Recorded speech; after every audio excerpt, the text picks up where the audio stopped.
We are here at my favorite Asian grocery store called Jason's Best Asian. Here is all the fresh vegetables, and right here is my baby bok choy, which I'm getting ready to grab some. So here's where I get my Korean short ribs at the Kissimmee Meat and Produce. Here are all the Korean short ribs.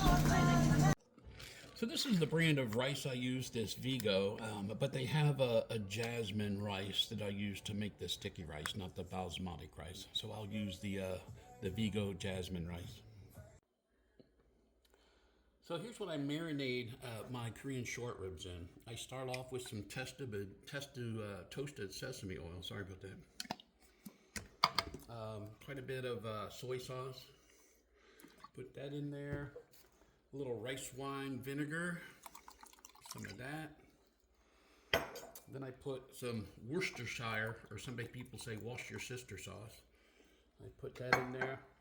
A little bit of onion powder and some garlic powder. And then my favorite thing to put in there absolutely is my gochujang. It's a Korean paste.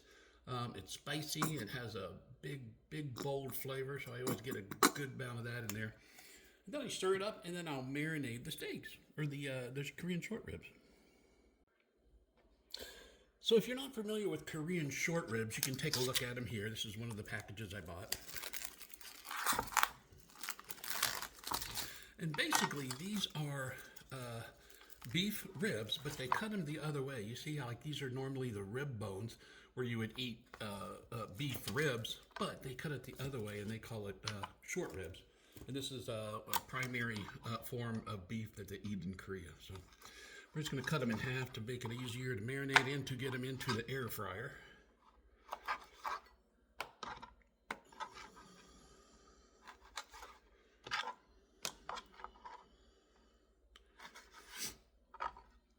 Then we're going to pour our marinade in that we just made a little bit earlier. We're going to let this sit. I'm going to shake it around and make sure it gets in between all the cracks and crevices, and then let it sit until we're ready to cook it. So the only prep work for the bok choy is that you have to wash them, because a lot of times there's still some sand in there. So the only thing I do when I cook these, I just cut them in half, and then you'll see when I cook them, I just lay them in the pan like that in the liquid that I'm going to create. So that's really all the prep work you have to do for the bok choy. All right, so we're going to get started on the bok choy. Remember earlier I cut it in half and cleaned it off. Here I've got some toasted sesame oil. I'm just going to put a little char on the bok choy, and then I'll take it out and I'll start on the broth. So I basically just squeeze all this in here. I don't care about the leaves right now. I just want to get a little bit of a char, get that little tenderness on the stock of these things. So I'll squish them in there any way I can. And we'll go from there. Perfect. See you in a few seconds.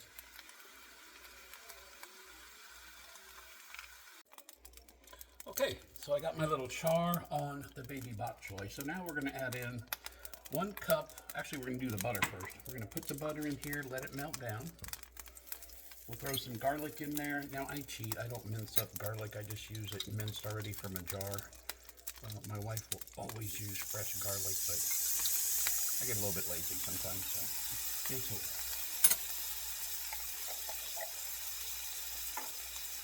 All right, so once that butter melts, then we're going to add in a couple other things. Put the bok choy back in and let it cook for a little while. Man, that looks good. It smells good too. You know, let the garlic get a nice little golden color. So I'm putting in a cup of vegetable stock, but I make my stock myself with water and 2 of the smaller vegetable cubes. I crush them up into the hot water so it becomes a powder, and it's a really stronger kind of broth than you could buy in a box. And then we also add in a half a cup of white wine. Any type of wine typically will do. So. All right, so that's pretty much melted. Let me get the broth in here. You can see how darker that is than most broth. Half a cup of wine. I've reduced the heat down to medium. So now that this is good, I'm going to put this bok choy back in there, put a lid on it, and then it will cook for a while.